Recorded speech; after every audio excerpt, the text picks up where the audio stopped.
Last অ্যাম্বুলেন্সে উঠায়া দিল, আমাকে নিয়ে চলে গেল।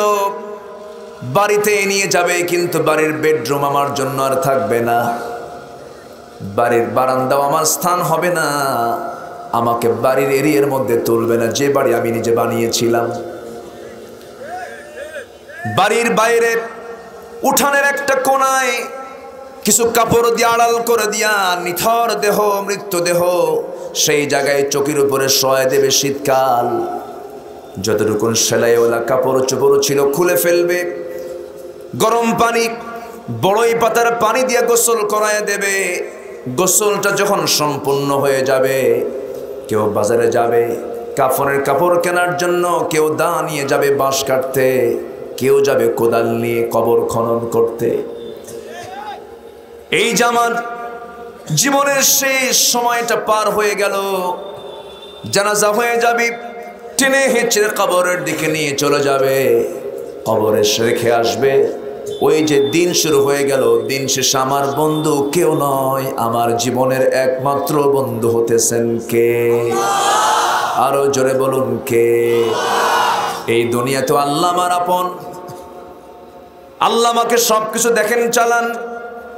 এই চোখ আল্লাহ তাআলা দিয়েছেন, প্রত্যেকটা চোখের ভিতরে 20 লক্ষ করে পাঁচ দিয়েছেন। এই চোখের পিছনে 1,70,000 করে রগ দিয়েছেন, এবং এই চোখের ভিতরে স্থায়ী অয়েন্টমেন্টের ব্যবস্থা করেছেন। বান্দা যখন সারা রাত ঘুমায়, সকালবেলা সেই অয়েন্টমেন্টগুলো ধরা পড়ে যায়, কোনায় কোনায় সাদা চিহ্ন বের হয়। এই যে সাদা চিহ্নগুলো, এগুলো হচ্ছে আল্লাহ তাআলার দেওয়া প্রাকৃতিক মলম। সারাদিন চলতে নিয়ে চোখের ভিতরে বিভিন্ন জার্মগুলো ঢুকে যায়, সেই জার্মগুলোকে চোখ থেকে বের করার জন্য সেখানে স্থায়ী মলমের ব্যবস্থা করে দিয়েছেন কে? যখন কোনো ধুলাবালি চোখের মধ্যে ঢুকে যায়, সঙ্গে সঙ্গে পানি বের হয়ে আসে। সেই পানি বের হওয়ার জন্য মেশিন পিছনে আছে, সেই মেশিনটা চালু হয়ে যায়, চোখের পানি বের হয়ে আসে। এই পানি তো পান করার কোনো পানি নয়, এই পানি হলো কিছু পানি, কিছু শ্লেষ্মা, কিছু লবণ, কিছু ইলেকট্রোলাইটের জটিল মিশ্রণে এই পানিটার সৃষ্টি। আল্লাহ তাআলা এই লিকুইড বানিয়ে দিয়ে বলছেন, বান্দারে, মার পেট থেকে যে চোখ নেসেছিলি, মৃত্যু পর্যন্ত সেই চোখটা আমি তোর কাছে রেখে দিলাম, এবং এই চোখের সার্বিক দেখার দায়িত্ব আমি আল্লাহ নিজেই নিয়ে নিলাম। জোরকান সুবহানাল্লাহ। নাজআল লাহু আইনাইনি ওয়া লিসানান ওয়া শাফাতাইন। আমার ভাইয়েরা, সবচেয়ে মূল্যবান দুটো চোখ।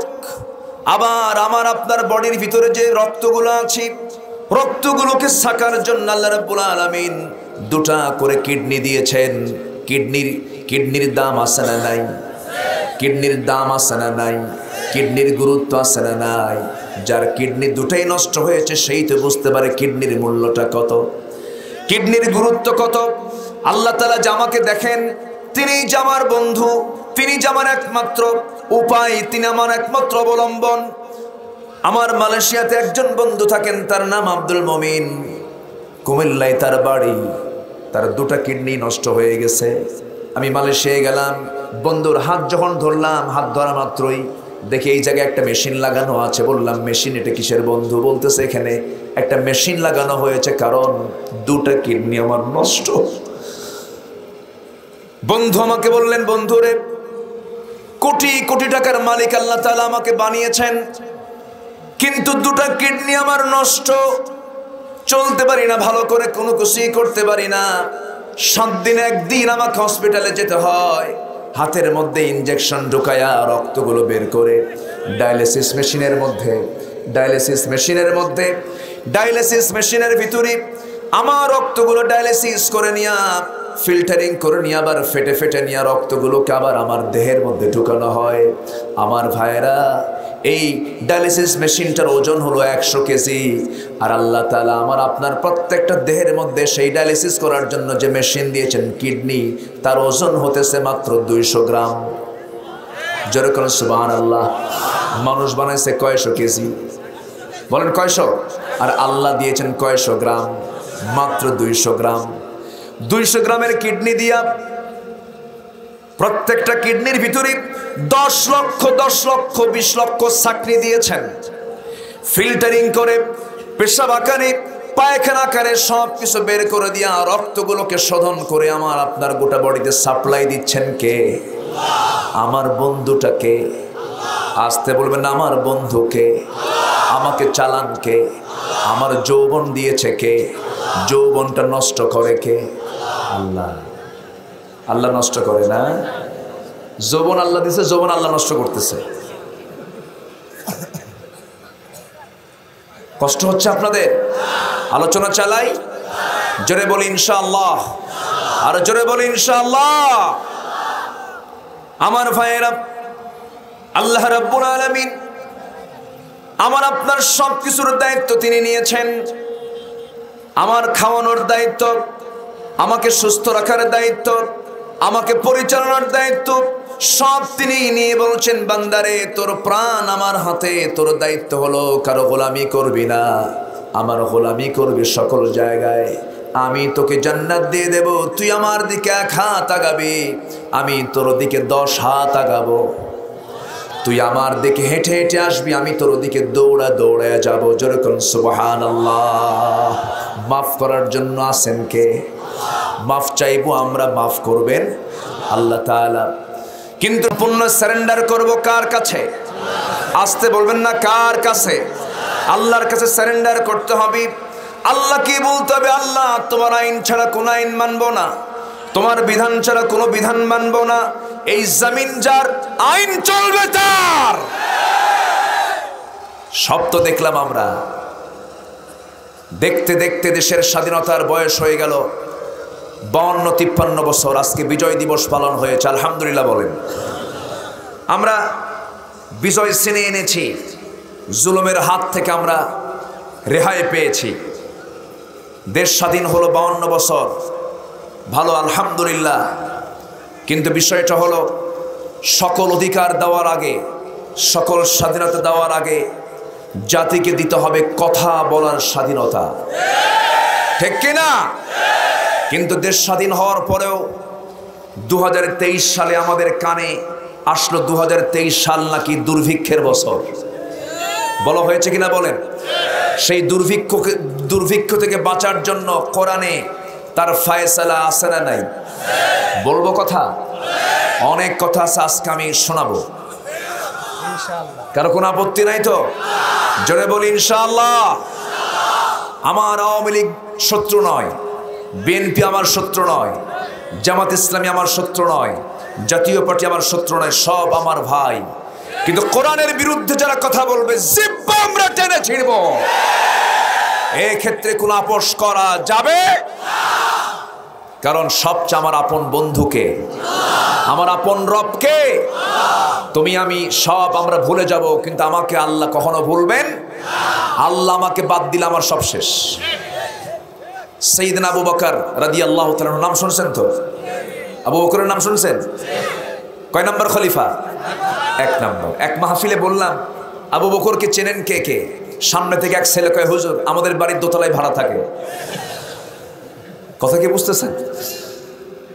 এই আবু বকর সিদ্দিক রাদিয়াল্লাহু তাআলা আনহু, তিনি দোকানদারি করছেন, খলিফাতুল মুসলিমিন।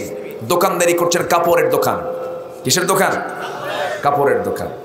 আগের যুগের যারা খলিফা ছিলেন, আগের যুগের যারা রাষ্ট্রনায়ক ছিলেন, মুসলমান যারা রাষ্ট্রপতি ছিলেন, ক্ষমতা পেলে তাদের চেহারা নষ্ট হয়ে যেত, তাদের পরিবার চলতো না। আর প্রেজেন্ট ওয়ার্ল্ডের হাল হচ্ছে, ক্ষমতা পাইলে বডি কি খারাপ থাকে না ভালো হয়? খারাপ হয় না ভালো হয়? ভালো হয়। সম্মানিত ভাইয়েরা, নেতৃত্ব 2 প্রকার, একটা সৎ নেতৃত্ব, একটা অসৎ নেতৃত্ব। ভাই যে যেখানে আছেন সেখানে দাঁড়ায় থাকেন। একটা আওয়াজ আমার কানে আসলে তো ডিস্টার্ব হয়, একটু কষ্ট করে সবাই শোনেন, এত মানুষ, কথা বলা যাবে না তো। তো আমার দেশে কোনো খাদ্যের সংকট নেই, আমার দেশে কোনো কিছুর সংকট নেই। যারা বলে সংকট, এটা বুঝতে ভুল। খাদ্যের সংকট নেই, আছে হলো বন্টনের সংকট, ঠিক কিনা? কোনো কিছুর সংকট নেই, আছে হলো সৎ যোগ্য নেতৃত্বের সংকট। এই যে লক্ষ জনতা, এই জায়গায় কোনো গ্যাঞ্জাম আছে? মসজিদে হাজার হাজার মুসল্লি এক ইমামের পেছনে নামাজ পড়ে, কোনো গ্যাঞ্জাম আছে? কিন্তু এমনও সম্মেলন আছে আমার দেশে হয়, সিয়ান্নে মারামারি, শিয়াল গ্রুপ, কুত্তা গ্রুপ আছে না নাই? এখানে কোনো কিছু আছে? এটা হচ্ছে কোরআনের বরকত। যেরকম সুবহানাল্লাহ, যেরকম সুবহানাল্লাহ। সৎ নেতৃত্ব গড়ে তুলতে হবে মুসলমান। আজকে গোটা পৃথিবীতে সবচেয়ে বড় সংকট হলো সৎ নেতৃত্বের। আমেরিকা তেল চোর, আমেরিকা হলো তেল চোর। ইরাকের তেল চুরি করে তারা সভ্যতা গড়ে তুলতে চেয়েছে। ইউরোপ, ইংল্যান্ড আমার দেশকে শাসন করেছে 200 বছর। তারা কি শাসন করার জন্য আসছিল না ব্যবসা করার জন্য আসছিল? আমরা তোমাদের সঙ্গে কিছু ব্যবসা করিতে চাই। করিতে করিতে তারা 200 বছর ফাঁকি দিয়া জাতির কাছ থেকে সবকিছু চুষে নিয়ে তারা তাদের ইউরোপ গড়ে তুলেছে। তাদের ইউরোপ গড়ে তোলার ইতিহাস হলো আমার দেশের টাকা দিয়া। অতএব তাদের কাছ থেকে শেখার কিছু নাই। এই জন্য অশান্ত পৃথিবীকে শান্ত করার জন্য, অস্থির দুনিয়াকে স্থির করার জন্য, সমাজের সকল অস্থিরতাকে দূর করার জন্য নিউ ওয়ার্ল্ড অর্ডার। বর্তমান দুনিয়ার চাহিদা হলো ইসলাম। বর্তমান দুনিয়ার চাহিদা কি? ইসলাম।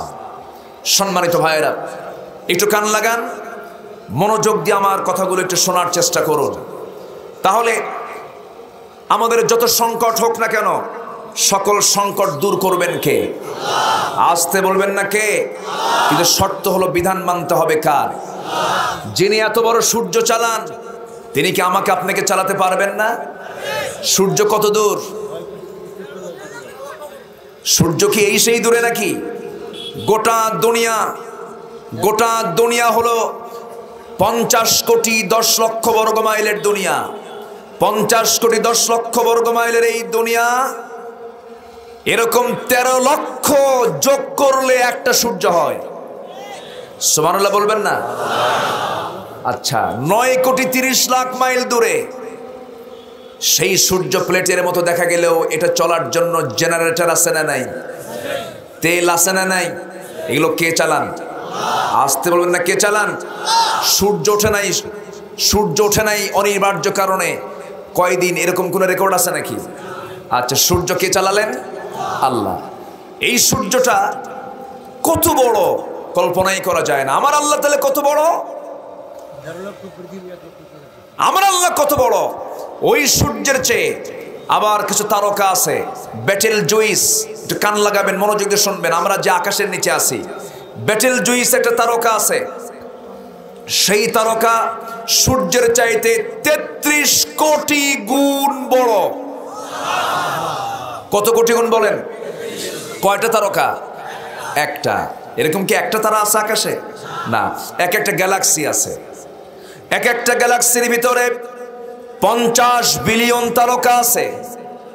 এরকম কোটি কোটি গ্যালাক্সি মহাশূন্যে আল্লাহ তাআলা ঝুলায় রেখেছেন। মানুষ চাঁদের দেশে বেড়াতে গিয়েছে। যদি বর্তমান দুনিয়ার মানুষ যদি বলে চাঁদের দেশ ঘুরলাম, তারকার দেশ ঘুরতে যাব, সেই তারকার দেশে যদি কোনো বান্দা যেতে চায়, সেই তারকাটা পৃথিবী থেকে সবচেয়ে নিকটবর্তী তারকা হলো প্রক্সিমা সেন্টারাই।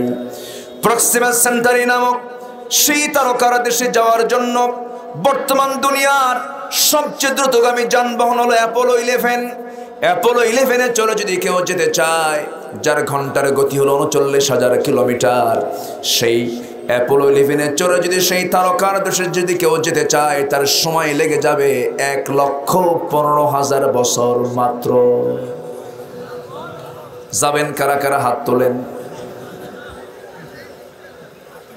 সম্ভব? সম্ভব? এগুলো কে চালাচ্ছেন? আসতে বলেন, কে চালাচ্ছেন? আল্লাহ। ওই তারকা এত বড়, ওই তারকার চেয়েও এই বিশাল মহাশূন্য পার হয়ে আমরা আকাশের দিকে চলে যাই। আকাশটা কত বড়, সে আকাশের মালিককে, সে আকাশের মালিকের আইন তোমার পছন্দ হয় না, তোমার বাপের আইন পছন্দ হয়। আমরা কোন দুনিয়ার তৈরি করা আইনকে মানব না। আকাশ যিনি বানিয়েছেন তার আইন মানবো আমরা। সূর্য যিনি বানিয়েছেন তার আইন মানবো আমরা। চাঁদ যিনি বানিয়েছেন তার আইন মানবো আমরা। যিনি আমার কিডনি চালান তার আইন মানবো আমরা। যিনি আমার লাংস চালান তার আইন মানবো আমরা। যিনি আমার প্রাণটা সুন্দর করে পরিচালনা করেন তার আইন মানবো আমরা। সে আল্লাহ তাআলা আমার কত দূর, সে আল্লাহ তাআলা আবার কত দূর তিনি আরশ আজিমে সমাসীন আছেন। আরশ আজিমটা কত দূর, এই যে বিশাল আকাশ নীল আমরা দেখতে পাই, এই আকাশের উপরে আরেকটা আকাশ, মাঝখানে মহাশূন্য, এরপর আরেকটা আকাশ, এরপরে মহাশূন্য, এরপর আরেকটা আকাশ, এরপরে মহাশূন্য। 7টা আকাশের মালিক কে তিনি বলেন, আরো জোরে বলেন তিনি কে? আমার ভাইরা, এই যে প্রথম আকাশ, এরপর আরেকটা আকাশ আছে, সে আকাশের চাইতে এত বড়। মরুসাহারার মধ্যে যদি কোনো বান্দা হাত থেকে আঙ্গুল থেকে যদি একটা আংটি ফেলে দেয়, সেই মরুভূমির ভিতরে আংটি যেমন সাহারার তুলনায় ছোট, তেমনি দ্বিতীয় আকাশের তুলনায় প্রথম আকাশ তেমনি ছোট। যেরকম সুবহানাল্লাহ। সে আল্লাহ তাআলা কি হলো?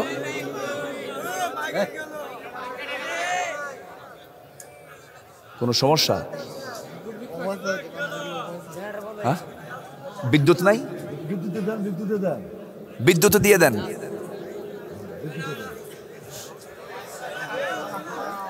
বসেন বসেন বসেন বসেন।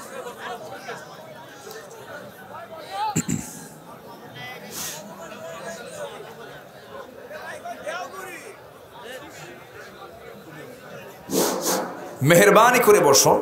এই এক মিনিট যদি ধৈর্য না ধরতে পারেন, এটা কেমন কথা? একটু বসুন, বসুন প্লিজ, কেউ উঠবেন না। কোরআনের বাগান যিনি নষ্ট করবেন, আমি ভাববো উনি পোড়া কপাল। বসেন, বলি আলহামদুলিল্লাহ। এতক্ষণ কি চললো ওই পাশে? হাইরে হাইরে আওয়াজ, ওটা কোনদিন এত কাছে রাখে? আমার কানই তো শেষ, কেবল একটা পরিবেশ আসছে। বলি আলহামদুলিল্লাহ। ওটার চালাবেন না, এখন বিদ্যুৎই চলবে। জোরে বলি ইনশাআল্লাহ। বসেন। এই যে দাঁড়ানো ভাই, কোমর সোজা করছেন তো নাকি? এখন বসে পড়ো। তাহলে আমার আল্লাহ কত দূরে আছেন? আমার আল্লাহ আছেন আরশ আজিমের সমাসীন। সেটা কি 2-3 মাইল দূরে? আসতে বলে, সেটা কি 2-3 মাইল দূরে? তাহলে এই বিশাল মহাশূন্য, এরপর আকাশ, 7 আকাশের উপরে হলো আমার আল্লাহ তাআলার আরশ আজিম। জোরে বলেন সুবহানাল্লাহ। এখন সেই আরশ আজিম আল্লাহ তাআলা সমাসীন আছেন। একজন মানুষ সেই আরশ আজিমের মেহমান হয়েছিলেন মেরাজ করতে গিয়ে। তিনি কে? বলেন তিনি কে? মুহাম্মদ সাল্লাল্লাহু আলাইহি ওয়াসাল্লাম। তিনি মেরাজ করেছিলেন, জান্নাত দেখেছেন, জাহান্নাম দেখেছেন। সেই জান্নাতকে আমরা পেতে চাই? আসতে বল, পেতে চাই। তাহলে জাহান্নামের কাজ করব না জান্নাতের কাজ করব? এখন লাইনে আসেন। জাহান্নামীরা জাহান্নামে যাওয়ার পর তারা বলবে, পাপীরা বলবে, আমরা জাহান্নামে এসেছি কয়েকটা কারণে। যখন তাদেরকে প্রশ্ন করা হবে, তোমরা আজকে জাহান্নামে কেন? তারা বলবে, আমরা 4টা কাজ করে আসি নাই। কয়টা কাজ? 4টা কাজ। আমার আলোচনার মূল পয়েন্টের দিকে আস্তে আস্তে যাচ্ছি। আমাকে মেহেরবানি করে সময় দিবেন। আপনার বসে থাকা মাহফিলের সফলতা। বলি আলহামদুলিল্লাহ। আপনার শেষ দোয়া আমার আব্বা আম্মার কবরে সোয়াব চলে যাওয়া। জোরে বলি আলহামদুলিল্লাহ। জীবনের বহু সময় চলে যায়, বান্দার ফজর নামাজ কাজা হয় ঘুমের কারণে, কিন্তু ফুটবল খেলা কাজা হয় না। কি ঠিক কি না? ফজর নামাজ কাজা হয় না, ফুটবল কাজা হয় না। 3টায় খেলা, উনি 2:30টার দিকে বসে তাহাজ্জুদের নিয়তে বসে আছে। আছে না নাই? আছে। খেলা হলো ব্রাজিল আর্জেন্টিনার। আমার দেশে 2 গ্রুপে মারামারি করে ব্রাহ্মণবাড়িয়া 3 জন শহীদ। মানুষ না কাউয়া আল্লাহ জানে, আমার বুঝে আসে না। অথচ যারা খেলোয়াড়, ওই মেসি বলেন, রোনালদো বলেন, আর নেইমার বলেন, ওরা কিন্তু একই টেবিলে বসে খায়। ওদের তাল ঠিক আছে, কিন্তু মুসলমান এগুলো করতে যায়। কি হলো? রাত 3টার দিকে খেলা দেখলো, ফজর নামাজ কাজা গেল। তাহলে ওদের জয় পরাজয় সব ওদের, আর মুসলমানের মাঝখান দিয়ে ঈমান নষ্ট হয়ে গেল। লাভটা কি? আমরা কি নষ্ট করতে চাই আমাদের ঈমান? আমরা কি আমাদের ঈমান নষ্ট করতে চাই? বসুন সবাই একটু সময় আমরা ব্যয় করে এই জায়গার জন্য, কারণ এই জায়গায় যারা সময়টা ব্যয় করবে, এই সময় আমার আপনার জন্য একদিন বিশাল জান্নাতে যাওয়ার জন্য সহায়ক শক্তি হয়ে দাঁড়াবে। জোরে বলি ইনশাআল্লাহ। আমি খুবই আনন্দিত, একটা লোক মাহফিল থেকে নড়েন নাই। আলহামদুলিল্লাহ, জোরে বলি আলহামদুলিল্লাহ। সম্মানিত ভাইয়েরা, তাহলে আমাদের মূল লক্ষ্য হলো জাহান্নাম থেকে বেঁচে কোথায় চলে যাওয়া? কোথায় চলে যাওয়া বলেন? জান্নাতে আমার সঙ্গে দেখা করবেন আমার আল্লাহ তাআলা। সুবহানাল্লাহ বলবেন না? সে আল্লাহর সঙ্গে কি দেখা করতে রাজি আছেন? কিন্তু আল্লাহ যদি আমার আমল কবুল না করেন, তাহলে কি সাক্ষাৎ হবে? সাইয়েদনা আবু বকরের কথা বলছিলাম, পয়েন্টটা ভুলে গেছে, আবার মনে হলো। উনি কিসের দোকানদার ছিলেন? কাপড়ের। একটু মনে করে দিতে হয় মাঝে মাঝে। কাপড়ের দোকানদার। তো কাপড় উনি বিক্রি করেছেন একজনের কাছে। সেই কাপড়টা আবার 6 মাস পরে ওই কাপড় বিক্রেতা এসে বলতেছে, আবু বকর এই কাপড়টা আমার পছন্দ হয়নি, ফেরত নাও, টাকাটা দিয়ে দাও। 6 মাস পরে কোনো কাস্টমার যদি আপনার দোকানে আসে, ফেরত দিবেন? কেন কেন দিবেন না? আচ্ছা, উনি কিছু বললেন না, উনি ফেরত দিয়ে দিলেন। কাপড়টা নিয়ে টাকাটা ফেরত দিলেন। ফেরত দেওয়ার পরপরই তার চোখের ভিতরে পানি টলমল করছে। তার চোখের পানি দেখি সঙ্গে সঙ্গে উপস্থিত কিছু ভাইয়েরা বলছেন, ভাই আবু বকর, সামান্য কাপড় ফেরত নিয়েছেন, তার জন্য আপনি চোখে পানি, কি এমন ক্ষতি হলো আপনার? কি এমন ক্ষতি হয়ে যাবে?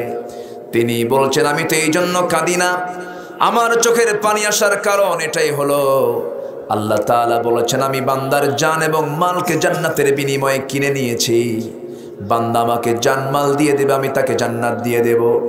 কিন্তু এই কাস্টমার 6 মাস আগে আমার কাছ থেকে টাকা দিয়ে মাল নিয়ে গেছে, তার মালটা পছন্দ হয় নাই, সেই মালটা আবার 6 মাস পরে আমাকে ফেরত দিয়ে গেল।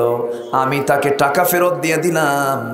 হাসরের ময়দানে আল্লাহ যদি আমাকে আস্তে করে ডাক দেবেন, আবু বকর, তুই যে আমাকে জানমালগুলো দিয়ে দিয়েছিস, তুই আমার জন্য নামাজ পড়েছিস, যাকাত দিয়েছিস, হজ করেছিস, জিহাদ করেছিস, ভালো কথা, কিন্তু কোনো আমল আমার পছন্দ হয় নাই আবু বকর, সব আমি তোকে ফেরত দিলাম, তুই এগুলো নিয়ে যা। আল্লাহ যদি আমাকে এমনটা করি বলেন, সেই দিন আমি কোথায় যাব? সেই জন্য পেরেশান হয়ে, অস্থির হয়ে আমি চোখের পানি ফেলে ফেলে কেঁদে বলছি, আল্লাহ তুমি আমার এই টুটাফাটা আমলকে তুমি আল্লাহ কবুল আর মঞ্জুর করে নাও। এই যদি হয় বিশ্বের সেরা মানুষের চিন্তা, মা তলাতিশ শামসু লা গরাবাত, এই দুনিয়ায় সূর্য উদয় হয় না, অস্ত যায়নি, সেই ব্যক্তির উপর দিয়ে যে আবু বকরের চেয়েও শ্রেষ্ঠ হতে পারে।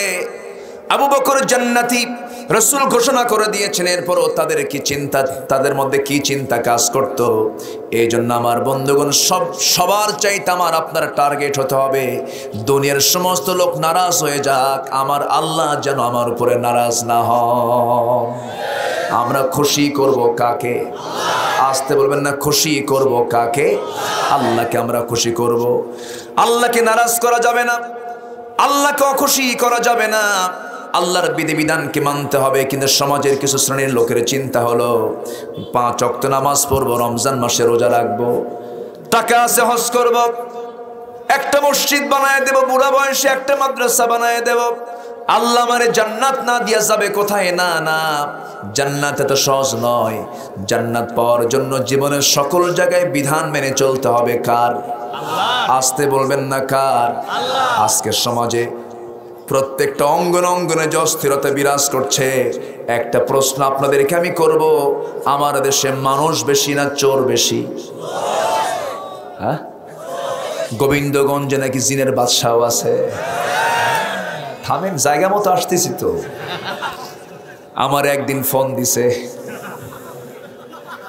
ভাষা দেখলেই তো আমরা টের পাই, আমরা তো জাতীয় জায়গায় চলাফেরা করি। চিটাগাংয়ের মানুষ কথা বললে বুঝি এটা চিটাগাংয়ের পোলা। সিলেট থেকে ফোন করলে বুঝি খিতামত মাতলা, রে বাহ খিতা খবর, এই কথা বললেই বোঝা যায় এটা সিলেট। চিটাগাং থেকে যখন বলে বর্দা গামাসনি, তখন বোঝা যায় এটা চিটাগাংয়ের লোক। এরকম করে বগুড়ার শহর থেকে যদি বলে ভাই তুই ক্যাংকাসু, বোঝা যায় বগুড়ার শহরের লোক। সিরাজগঞ্জের কোনো যুবক যখন বলে কেবা, তুমি কেবা আসাও, কনে আসাও, ঠিক কি না? এইরকম করে গোটা দেশের বিভিন্ন জায়গার ভাষাগুলো আমাদের মুখস্থ আছে। হঠাৎ করে একদিন গোবিন্দগঞ্জ গাইবান্ধা এরিয়ার ভাষা থেকে আমাকে একদিন ফোন দিয়ে আমাকে বলতেছে, হুজুর আমি জিনের বাদশা। কি কথা বুঝতেছে? আজ থেকে বছর 4-5 আগে হবে। সেই সময়টা কিন্তু খুব রমরমা ছিল, এখন একটু ভাটা পড়েছে। তো বলতেছে আমি তো সিলেটের দরগার মাজারের পাশে থেকে এই মুহূর্তে আমি বসে আছি। এত সুন্দর করে তার প্রেজেন্টেশন, তা আমরা তো কথাই বলি তাই না? এই যে হাজার হাজার লক্ষ মানুষ কথা বলতেছি না, তো আমরা তো টের পাই যে ওর কথার মধ্যে কতগুলো সত্য আর কতগুলো মিথ্যা। তা আমাকে এরকম করে বলতে বলতে বলতেছে, বাবা তোমার যে কোনো সমস্যার সমাধানের জন্য তুমি এই মুহূর্তে তোমার পাশের মসজিদে তুমি কিছু টাকা দান করে আসো। আমি বললাম রাত 3টার দিকে এত বড় বাদশাকে? এরপর আমি তো ভাবতেছি যে এরকম কোনো একটা কিছু হবে। তো বললাম আপনি বলেন কি কি করব। সে অনেক কষ্ট করলো। শেষে বললাম তোমার এই নাম্বারটা কিন্তু আমি লিস্টে নিলাম, আগামীকালকে তোর জায়গায় লোক যাবে। ওই যে সিম বন্ধ করছে আজ পর্যন্ত খোলে নাই। কি কথা কি বুঝতেছেন আপনারা? তো বিষয়টা হলো এটা কি সে কি ঠকালো না নিজেই ঠকলো? আপনি ঠকিয়ে মানুষের কাছ থেকে 50 লক্ষ টাকা, 20 লক্ষ টাকা, 10 লক্ষ টাকা, 1 লাখ, 2 লাখ নিলেন, ভালো কথা, কিন্তু এটা কি আপনার পেটে টাকা তুললেন না জাহান্নামের আগুন তুললেন? কিসের আগুন বলেন? হালাল টাকা দিয়া আপনি মরিচ ভর্তা দিয়ে খাবার খান, এটার জন্য বরকত আছে। হারাম টাকায় পোলাও কোরমা বিরিয়ানি জর্দা খায়া হবে ক্যান্সার, শান্তি পাবেন না। ছেলে ডাকাত হবে, মেয়ে চরিত্রহীনা হবে, বউ কথা শুনবে না, পরিবার হবে জাহান্নামের টুকরা। হারামের কোনো আরাম নাই, হারামের কোনো আরাম নাই। কোনো হারামে আমরা যাব না, জোরে বলি ইনশাআল্লাহ। হযরত ওমর ফারুকের নাম শুনছেন তো? প্রথম খলিফার কথা যখন বললাম, দ্বিতীয় খলিফার কথা বলি। উনি অর্ধ দুনিয়ার শাসক, 40টা রাষ্ট্র তিনি চালান, গোটা দুনিয়ার অর্ধেক শাসন তিনি করেছেন। যার কথায় রোম পারস্য থরথর করে কাঁপত, সেই লোকটা চিন্তা করেন, রাষ্ট্রের কিছু খেজুর এসেছে। রাষ্ট্রের কি আসছে? খেজুর। সেই খেজুরটা বন্টন করা হবে জনগণের মাঝে। এর মধ্য থেকেই তার নিজের ছেলে একটা খেজুর, সে রাষ্ট্রের খেজুর থেকে একটা খেজুর নিয়ে মুখের মধ্যে তুলে নিয়েছে। সাইয়েদনা ওমর ফারুক মুখের মধ্যে নখ ঢুকায় দিয়েছে। নখ ঢুকায় দিয়া খেজুরটা টান মেরে বের করে বলছেন, না তোমার খাওয়া যাবে না। সন্তানটা হাউমাউ করে কান্নাকাটি করে মার কাছে গিয়ে নালিশ দিছে, এরকম দেয় না? মার কাছে গিয়ে বলছে, মা একটা খেজুর আব্বা আমাকে খেতে দিল না। স্ত্রী বলছেন, আমার স্বামী গো, আমরা যে অংশে খেজুরটা পেতাম সেখান থেকে একটা খেজুর না হয় কমে নিতাম, কিন্তু আপনি এরকম করে নাবালক একটা বাচ্চার মুখের মধ্যে নখ দিয়ে সেই খেজুরটা টান মারলেন, এটা কেমন হলো? ওমরে ফারুক বলছেন, আমার স্ত্রী যে খেজুরটা আমি তার মুখ থেকে টান দিয়ে বের করেছি, এই খেজুর জামার ভাগে আসবে, তার গ্যারান্টি কি? সুবহানাল্লাহ, কি তাদের তাকওয়া ছিল! সাইয়েদনা ওমর ফারুক রাদিয়াল্লাহু তাআলা আনহু এক বোতল মধু নিয়েছেন। এক বোতল মধু রাষ্ট্রের পক্ষ থেকে উপহার পেয়েছেন, কিন্তু বোতল শুধু তার একার জন্য নয়, এই মধুগুলো তিনি সহ প্রতিবেশী 7-8 জনের মাঝে এটা ভাগ করে নিতে হবে।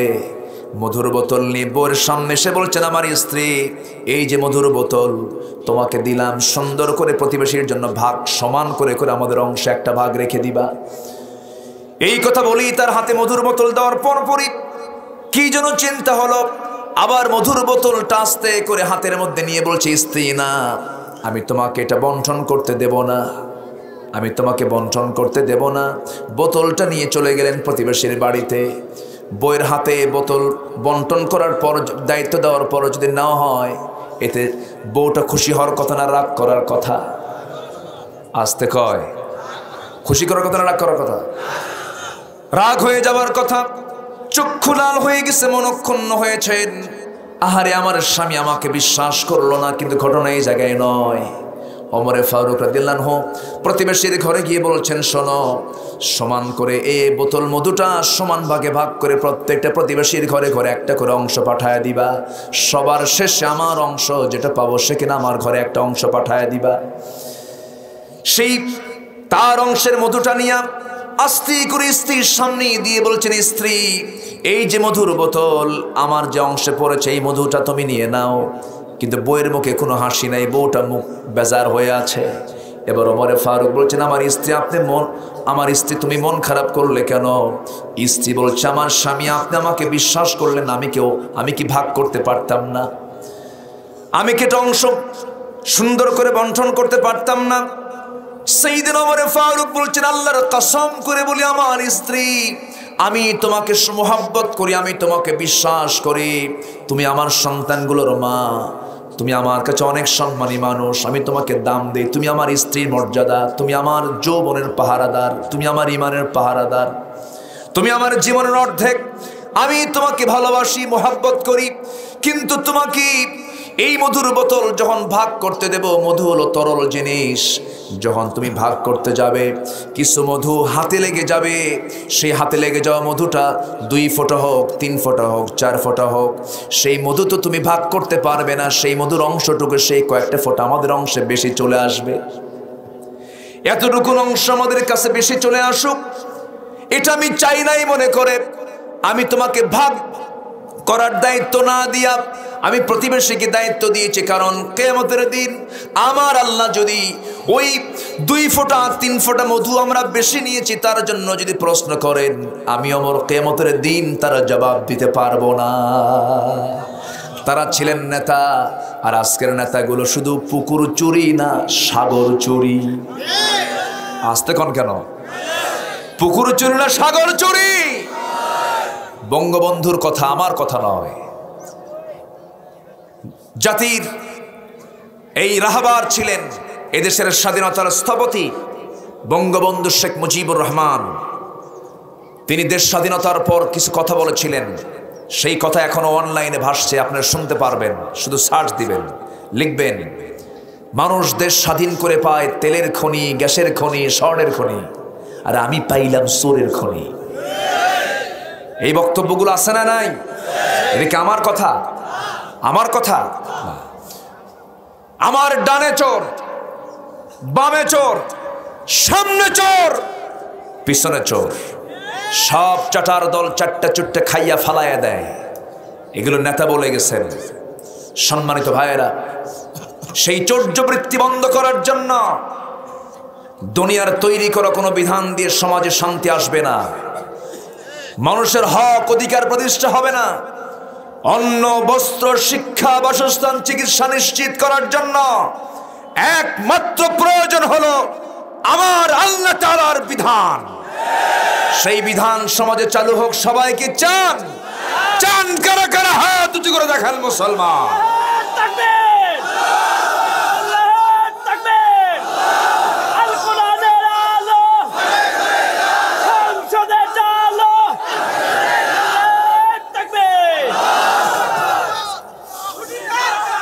আল্লাহ কবুল করুন, জোরে বলে আমিন। হাত নামান।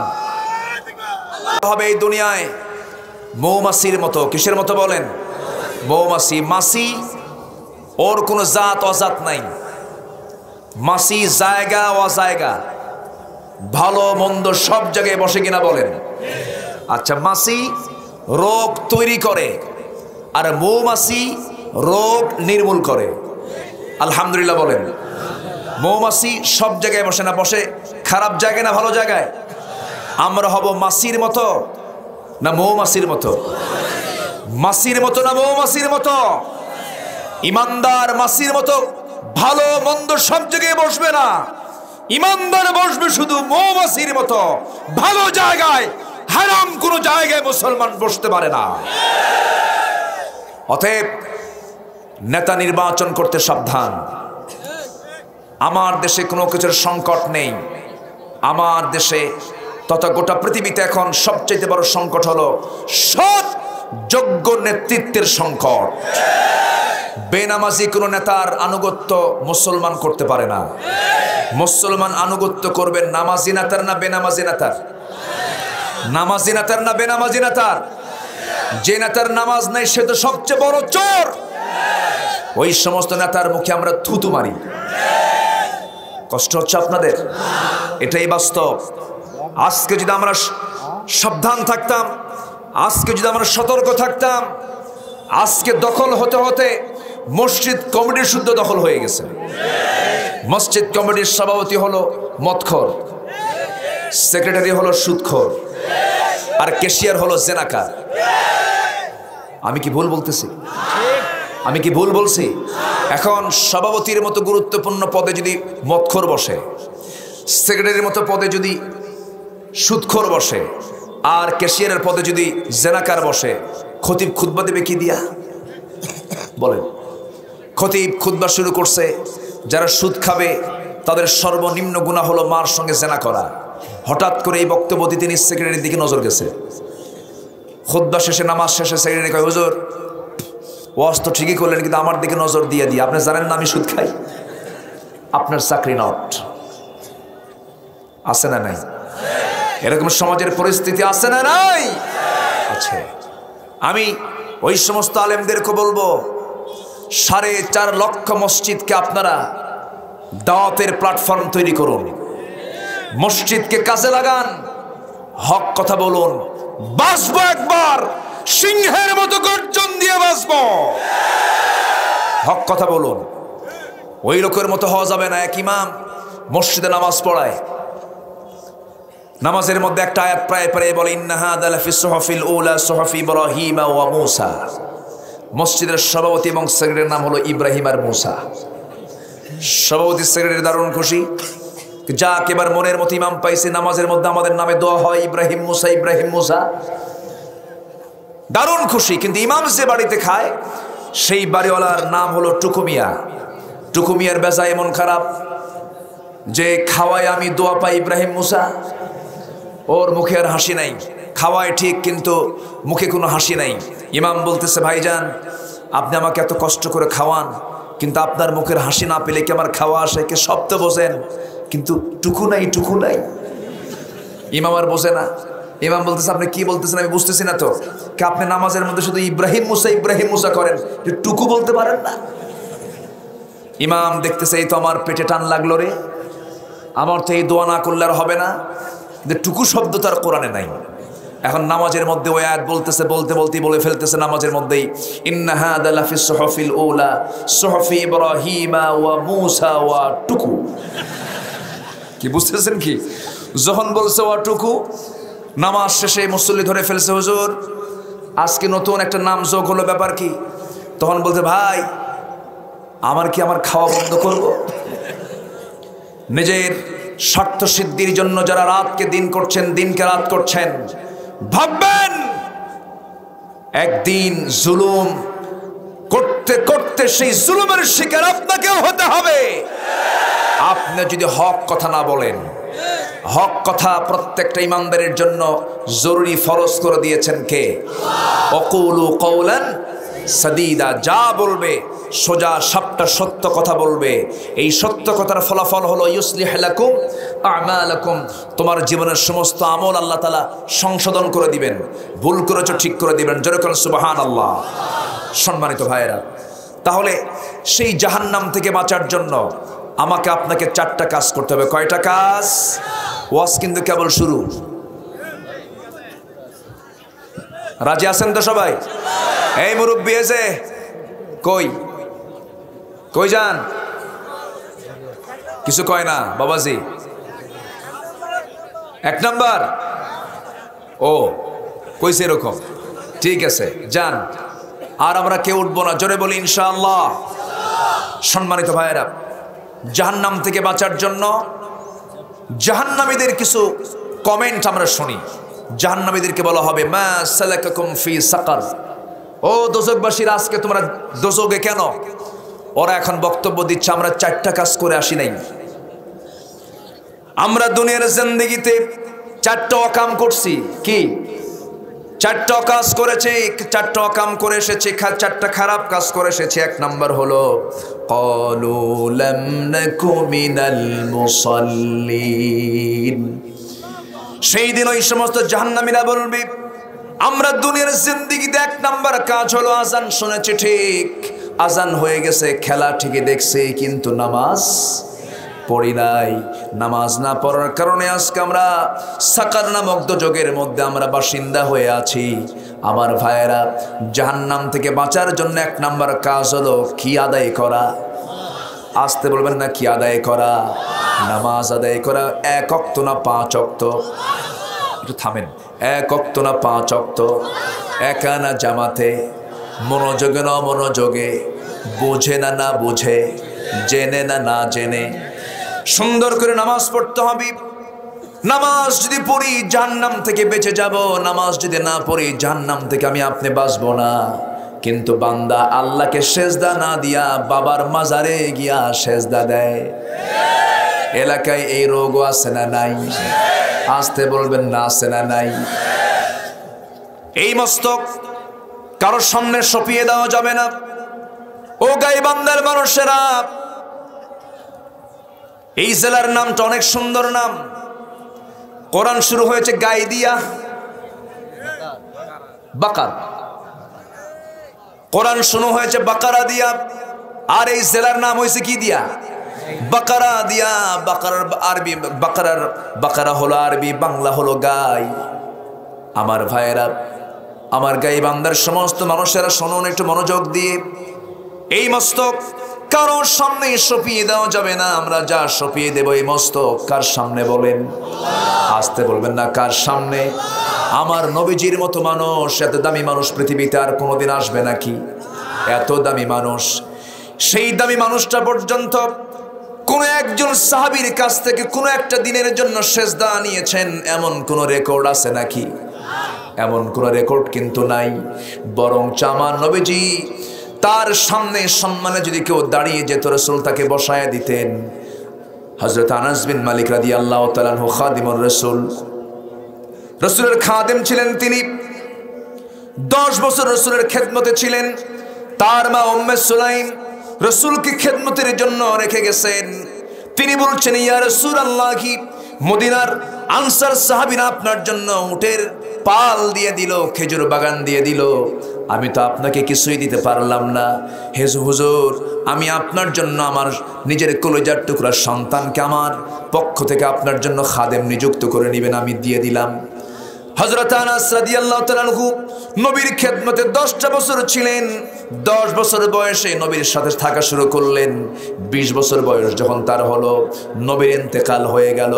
এই 10টা বছর আনাস বিন মালিক বলেন, আমার নবী আমাকে কোনোদিন কোনো কাজের জন্য একটা অর্ডার দেন নাই, এটা নিয়ে আসক, গ্লাস নিয়ে আসক, এই কাপড় নিয়ে আসুক, কোনো একটা কাজের জন্য আমাকে কোনোদিন তিনি অর্ডার দেন নাই। বরঞ্চ উল্টা রাসূল মাঝে মাঝে আমার খেদমত পর্যন্ত করেছেন। জোরে বলেন সুবহানাল্লাহ। আম্মা জান আয়েশা বলেন, আমার পা হাত যখন ব্যথা হয়ে যেত রাসূল নিজে আমার হাত পা গুলো টিপে টিপে দিতেন। নবী তার নিজের কাপড় নিজে সেলাই করতেন, নবী তার নিজের ঘর ঝাড়ু দিতেন, নবীজি নিজের কাপড় চোপড় নিজেই ধুয়ে ফেলতেন, নিজের ঘর ঝাড়ু দিতেন। মাঝে মাঝে আম্মা জান আয়েশা বলেন, আমি যখন তরকারি করতে নিতাম, রান্না বান্না করতাম, রাসূল আমার পাশে বসে আমাকে সহযোগিতা করতেন। আমার নবীজি খেদমত করতেন, খেদমত নিতেন না সহজে, খেদমত আগে করতে তিনি পছন্দ করতেন। আমার নবীজি কারো কাছ থেকে কখনো সেজদা গ্রহণ করেন নাই। একটা ছোট্ট ইতিহাস মনে পড়লো আমার নবীজি দাওয়াতি কাজ করতেছেন মক্কার মাটিতে। দাওয়াতি কাজ যখন বন্ধ হয়ে গেল, নবীজি মক্কায় আর দাওয়াতি কাজ করতে পারছেন না। বুঝেলরা করলো কি, আমার নবীর বিরুদ্ধে তারা আইন পাশ করে ফেললো। নবীজি গৃহবন্দী হয়ে গেলেন, নবীজি নজরবন্দী হয়ে গেলেন। এখনো নজরবন্দী আছে না নাই? গৃহবন্দী এখন আছে না নাই? হকের পক্ষে আপনি কথা বলবেন, আপনি দোষী হয়ে যাবেন। আমার ভাইয়ের ওমর, আমার নবীজি সেই জায়গায় মক্কার মাটিতে যখন দাওয়াতি কাজ করতে পারলেন না, বুক বড় আশা নিয়ে ভাবলেন আমার তো দাওয়াতি কাজ চালিয়ে যেতেই হবে। সেই মক্কা থেকে তিনি সম্পূর্ণ একাকী পাহাড়ি জনপদ, পাহাড়ি এলাকা পার হয়ে তায়েফ এলাকায় চলে গেলেন। ওই তায়েফ আল্লাহ পাক আমাকে অনেকবার নিয়েছেন, সেখানে মাহফিলও কিছু করেছি, সেখানে আলোচনাও কিছু করেছি। তায়েফের মাটিতে আমার নবীজি বিশাল বুক বড় আশা নিয়ে কালিমার দাওয়াত দিতে গেলেন। সেই কালিমার দাওয়াত দিতে গিয়ে যখন বললেন কুলু লা ইলাহা ইল্লাল্লাহ, যখন তিনি কালিমার দাওয়াত দিতে গেছেন, আমার নবীজি সেই দাওয়াতি কাজ করতে গিয়ে ফুল পেয়েছেন না পাথর পেয়েছেন? আসতে বলবেন না, ফুল পেয়েছেন না পাথর পেয়েছেন? পাথর পেয়েছেন। আমার নবীজি যখন কালিমার দাওয়াত দিলেন, সঙ্গে সঙ্গে চোখা চোখা পাথরগুলো ওই তায়েফের উশৃঙ্খল যুবকরা নবীকে লক্ষ্য করে মারা শুরু করলো। সেই পাথরগুলো নবীর মাথা থেকে পা পর্যন্ত তারা মারতে মারতে রক্তাক্ত করে ফেলে দিল। ফিনকি দিয়ে রক্ত পড়া শুরু হয়ে গেল। এক পর্যায়ে দেখা গেল মাথা রক্তগুলো গড়ে গড়ে পায়ের তলা পর্যন্ত চলে গেছে। পায়ের তলার সঙ্গে জুতার তলার জমাট লেগে গেছে, টান মেরে মেরে খুলতে পারেন না। নবীজি মুখ থুবড়ে জমিনে পড়ে গেছেন। চতুর্দিকে তায়েফের লোকজন ভাবতেছে মুহাম্মদ বুঝি মারা গেছে। আমার নবীজি সেন্সলেস হয়ে পড়ে আছেন। এমন সময় জিবরিল আমিন এসে বলছেন, ইয়া রাসূলুল্লাহি, ইয়া হাবিবাল্লাহি, আপনার প্রতি যে অত্যাচার করা হলো, আপনার প্রতি যে জুলুম করা হলো, এই তায়েফবাসীকে ধ্বংস করার জন্য আপনি শুধু আমাকে অর্ডার দিয়ে দিবেন, দুই দিকের পাহাড় দিয়ে চাপা দিয়ে শেষ করে দেওয়া হবে। রাসূল বলছেন, জিবরাইল, আমি তো লানত দেওয়ার জন্য, ধ্বংস করার জন্য, ধ্বংস কামনার জন্য আমি দুনিয়াতে আসি নাই। এরা বুঝে নাই, এরা আমাকে না বুঝে মেরেছে, আমি এদের জন্য সুন্দর দোয়া করে গেলাম। জোরকান সুবহানাল্লাহ। রাসূল কি প্রতিশোধ নিয়েছেন না ক্ষমা করেছেন? আজকে আমার দেশে চলছে ক্ষমার নীতি না প্রতিশোধের নীতি? মুসলমান কি প্রতিশোধ নেয় না ক্ষমা করে? মুসলমান ক্ষমা করবে, কারণ আল্লাহ তাআলা বলেছেন তুমি ক্ষমা করবে, আমি তোমাকে ক্ষমা করবো। জোরকান সুবহানাল্লাহ। আমার ভাইয়েরা, আমার নবীজি সেই জায়গা থেকে কোনো মতো আবার একটু উঠি একটা দৌড় মারলেন। এক রাত না, দুই রাত না, 3টা দিন 3টা রাত নবীর পেটে কোনো কিছুই যায় নাই, পানি পর্যন্ত যায় নাই। না খাওয়া রাসূল, কোনো পানি পর্যন্ত তার পেটে যায় নাই। তৃষ্ণার্ত রাসূল ওই তায়েফ থেকে একটা দৌড় মারলেন। দৌড় মেরে সামনে কোথাও জায়গা না পেয়ে একটা আঙ্গুর বাগান পেলেন। আঙ্গুর বাগানের ভিতরে গিয়ে দৌড় মেরে গিয়ে আর পারলেন না, শরীর আর কুলাচ্ছে না, চিত হয়ে পড়ে গেলেন। চিত হয়ে যখন পড়ে থাকলেন, ওই আঙ্গুর বাগানের কেয়ারটেকার একজন দূর থেকে লক্ষ্য করছে কে যেন এসে এই আঙ্গুর বাগানের মধ্যে চিত হয়ে পড়ে গেল। সামনে এসে দাঁড়ায় থেকে দেখে মাথা থেকে পা পর্যন্ত রক্তাক্ত অবস্থা, কাপড় চোপড়গুলো রক্তে লাল হয়ে গেছে। যে নবীজির জন্য আল্লাহ তাআলার আরশ আসীম আকাঙ্ক্ষায় থাকে, সেই নবীজির দিন কায়েমের জন্য, দিন প্রচারের জন্য মার খেয়ে রক্তাক্ত লাল হয়ে থাকে। আমার নবীজি ওই জায়গায় পড়ে আছেন। ওই কেয়ারটেকার এসে বলতেছে, ওই আঙ্গুর বাগানের কেয়ারটেকার এসে বলতেছে, ও যুবক, তোমার এই অবস্থা কেন? রক্তাক্ত কেন? তুমি তো মরে যাবে। রাসূলের মুখ থেকে কোনো কথা বের হচ্ছে না ক্ষুধার যন্ত্রণায়। সেই কেয়ারটেকার করলো কি?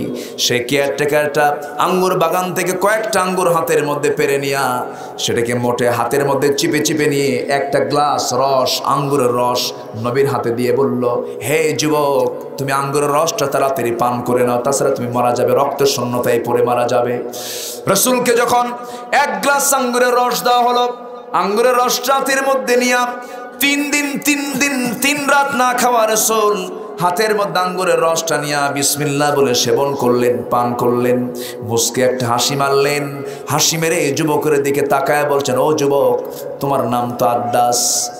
আশ্চর্য হয়ে বলছে, আমার নামটা সে জানলো কেমনে? কোনোদিন দেখা হলো না, কথা হলো না, আমাকে চিনলো কেমনে? কিছুক্ষণ পর রাসূল বলছেন, আদ্দাস, তোমার বাড়ি হলো নিনুয়া নামক গ্রামে। আরো আশ্চর্য হলো, নামটাও বলে ফেললো, আমার গ্রামের বাড়ির নামটাও বলে ফেললো, অথচ কোনোদিন কথা হলো না, দেখা হলো না। এবার বলছে, আমার নামটাও কেমন করে বললে তুমি? আমার গ্রামের নামটা কেমন করে বললে তুমি? আমি তো তোমাকে চিনি না, তুমি তো আমাকে চিনো না। সঙ্গে সঙ্গে রাসূল বলছেন, তোমার গ্রামে, তোমার যে গ্রামে জন্ম, সেই গ্রামে জন্ম নিয়েছেন আল্লাহর পয়গম্বর আমার ভাই ইউনূস আলাইহিস সালাতু ওয়াস সালাম। সঙ্গে সঙ্গে আর আশ্চর্য হয়ে বলতেছি, আমার গ্রামে ইউনূসের জন্ম, এই তথ্য তোমাকে দিল কে? আমার রাসূল মুস্কি মুস্কি হাসি মেরে বলছেন, ও আদ্দাস, একজন নবীর কাছে তো আরেকজন নবীর খবর থাকতেই পারে। যেরকম সুবহানাল্লাহ।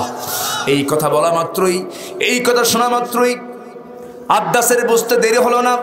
আদ্দাস সঙ্গে সঙ্গে বলতেছে, আমি শুনেছি আরবের বুকে, মক্কার বুকে একজন নবীর আগমন হয়েছে। আমার বিশ্বাস এত সুন্দর চেহারার মানুষটাই হবে আল্লাহর পয়গম্বর। জোরে কোন সুবহানাল্লাহ। এই কথা বলে আদ্দাস করলো কি, দুইটা হাত খ্রিস্টানি কায়দায় নবীর পায়ের দিকে নিয়ে চলে গেল, রাসূলকে সেজদা দিয়ে তাকে ধন্য করবে মনে করে। কিন্তু আমার নবীজি সেজদা নিয়েছেন নাকি?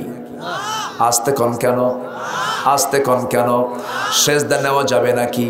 এই মস্তক একমাত্র কার জন্য? আস্তে বলবেন না কার জন্য? কোনো মাজারে, কোনো কবরে, কোনো পায়ে সেজদা দেওয়া যাবে? জোরে বলতে হবে, যাবে। আরো জোরে, যাবে।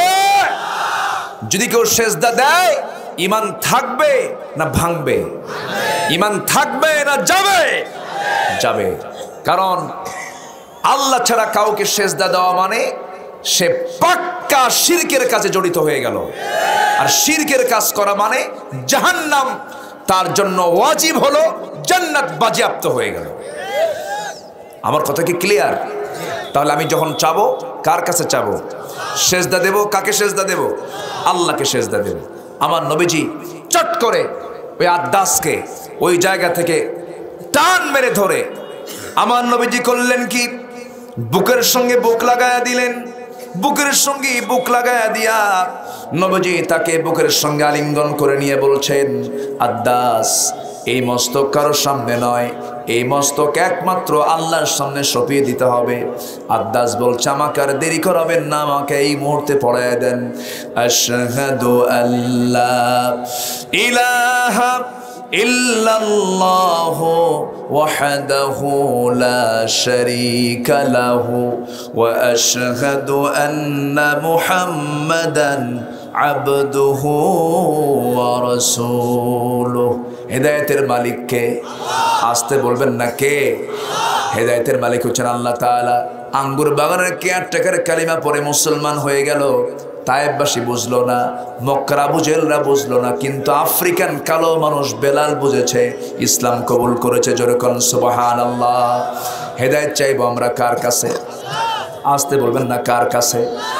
এই গাছের পাতা খেলে অসুখ ভালো হবে, এই জায়গায় দান করলে বাচ্চা হবে, এই জাতীয় চিন্তা যদি কারো মাথায় থাকে, শিরকের কাজ হয়ে যাবে।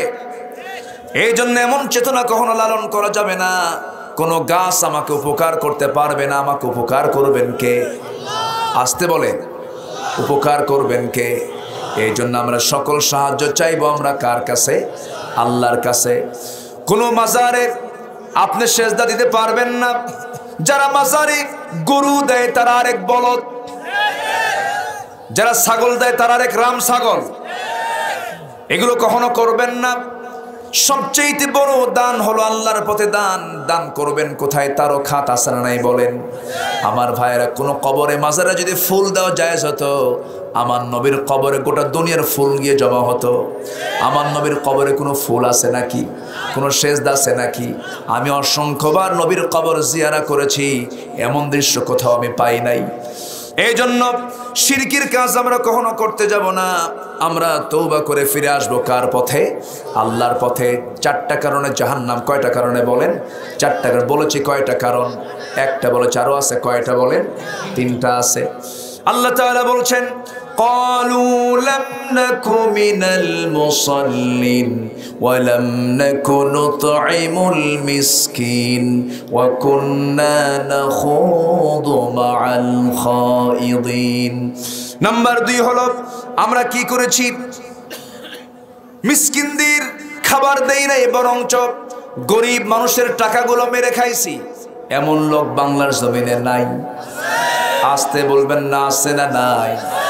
দেশ স্বাধীনের পর থেকে নিয়ে আজ পর্যন্ত যত বৈদেশিক সাহায্য এসেছে, এর 75% টাকাই চলে গেছে নেতাদের পকেটে।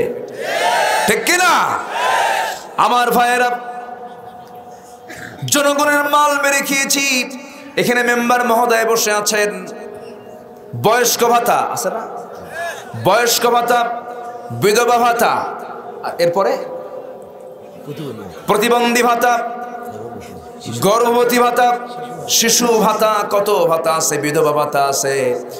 বিধবা ভাতা কে পাবে? তার 1 নম্বরের তালিকায় হলো চেয়ারম্যানের বউ। তবে এই এলাকার চেয়ারম্যান না, আবার ভুল বুঝবেন না, এরকম রেকর্ডও আছে না নাই? আছে। এই বলতে হয় না এরকম। তাহলে চেয়ারম্যান তাজা থাকা অবস্থায় বউ বিধবা হলো কেমনে? এটিতে বুঝে আসলো না আমার। তাহলে এরকম করে যারা খাবে তারা জান্নাত না জাহান্নাম? জান্নাত না জাহান্নাম? জাহান্নাম। তাহলে 1 নম্বর হলো নামাজ কার হক? আস্তে নামাজটা কার হক? যারা আল্লাহর হক। নাম্বার 2, ওয়ালাম নাকুনু তুইমুল মিসকিন, যারা মিসকিনদের খাবার দেবে না, অর্থাৎ মিসকিনদের খাবার, অসহায়দের খাবার, তাদের সম্পদ নষ্ট করবে, হজম করবে যারা, আল্লাহ তাদেরকে জাহান্নাম দিবেন। ও কুন্না নাখুদু মাল খাইদিন, সমালোচককারীদের সঙ্গে আমরা সমালোচনা করেছি। নাম্বার 4 হলো ও কুন্না নুকাযযিবু বিয়াউমিদ্দিন, আমরা বিচার দিবসকে অস্বীকার করেছি, বিচার দিবসকে বিশ্বাস করি নাই। আমরা মরলে আবার তাজা হব, বিশ্বাস হয় তো নাকি?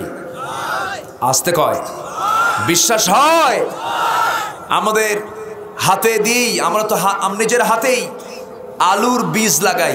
এলাকায় আলু হয় নাকি? এলাকায় আলু হয়। জমিতে যখন আপনি আলু লাগান, যদি কাঠি লাল, ওই যে বড় ধরনের যে আলু আছে, হ্যাঁ হ্যাঁ, এই আলুটা কেটে কেটে টুকরো টুকরো করে জমিতে লাগানো হয়। জমিতে লাগানোর পর 3 মাস 4 মাস পরে যেটা লাগাইছেন ওটা কি থাকে না মাটি হয়? এরপরে সেখান থেকে জন্ম নেয় 7টা 8টা 10টা 12টা পর্যন্ত আলু সেখান থেকে জন্ম নেয়। আপনার নিজের চোখের সামনে যদি আপনি দেখতে পান একটা আলু লাগানো হলো, সেই আলুটাকে মাটির সঙ্গে মিশিয়ে সেখান থেকে 7-8টা আলু যদি জন্ম নিতে পারেন আল্লাহ তাআলা, সে আল্লাহ তাআলাকে আমার মৃত্যুর পর আমার দেহটাকে মাটির সঙ্গে মিশায়া দিয়া আবার কি জিন্দা করতে পারেন না? আসতে বলবেন না পারেন না? পারেন।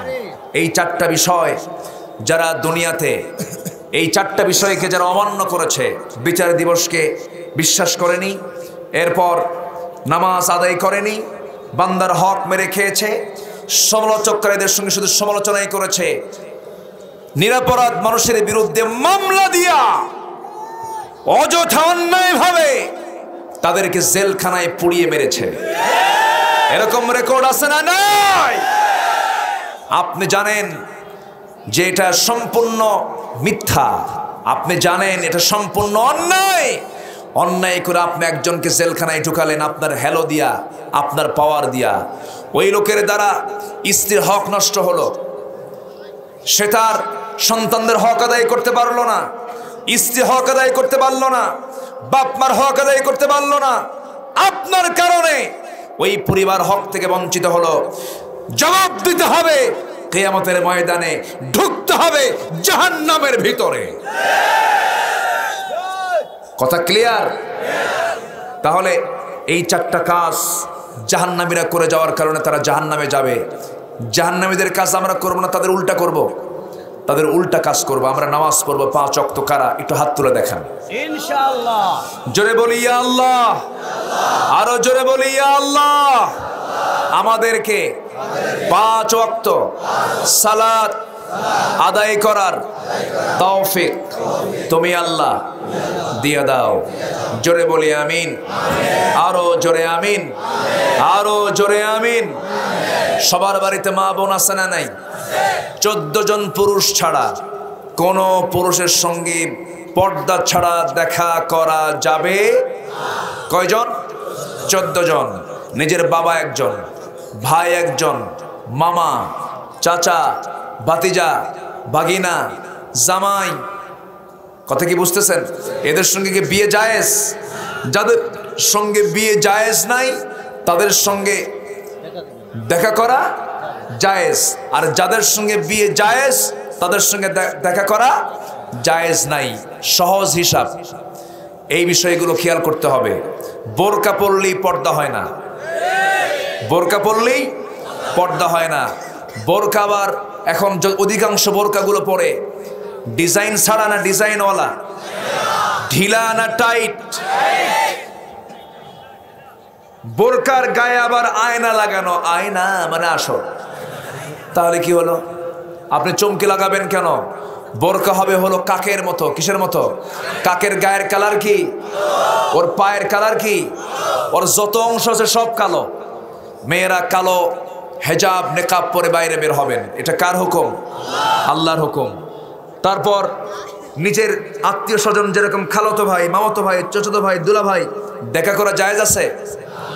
দেবর ভাসুর জায়েজ আছে? বেড়া ক্ষেত খায়, বেড়া ক্ষেত খায়। দূরের মানুষের দ্বারা যতটুকু ক্ষতি হয়, কাছের দ্বারা ক্ষতির সম্ভাবনা কম না বেশি? খালি খালাতো ভাই খালার সামনে আসে, খালার সঙ্গে দেখা করা জায়েজ আছে? খালি খালাম্মা আসসালামু আলাইকুম, খালাম্মা মানে ওর একটা খালাতো বোন আছে। তাহলে এই সালামদার লক্ষণ কি ভালো? খেয়াল করতে হবে, এগুলো সজাগ থাকতে হবে। এরপরে দুলাভাই হুন্ডা চালায়, দুলাভাইয়ের হুন্ডার পেছনে বসার মতো শালি গাইবান্ধায় নাই? আসতে কয় আছে না নাই? হুন্ডায় চড়া যাবে? আওয়াজ কমে গেছে। শালি দুলাভাই বলছে তুই ওঠ হুন্ডায়, উঠছে হুন্ডায়। দুলাভাই মানুষ, আমার বড় বোনের হাজব্যান্ড, হুন্ডায় চড়ে মাঝখানে একটা গ্যাপ রাখছে। দুলাভাইয়ের গায়ের সঙ্গে আমার গা লাগলে কেমন হয়, পিছনে চড়ছে। হুন্ডার সামনে এমন জোরে চালাইছে, এমন ব্রেক মারছে, এক ব্রেকে গ্যাপ পূরণ। এগুলো করার দরকার নাই। এগুলো সাবধান থাকতে হবে, সতর্ক থাকতে হবে।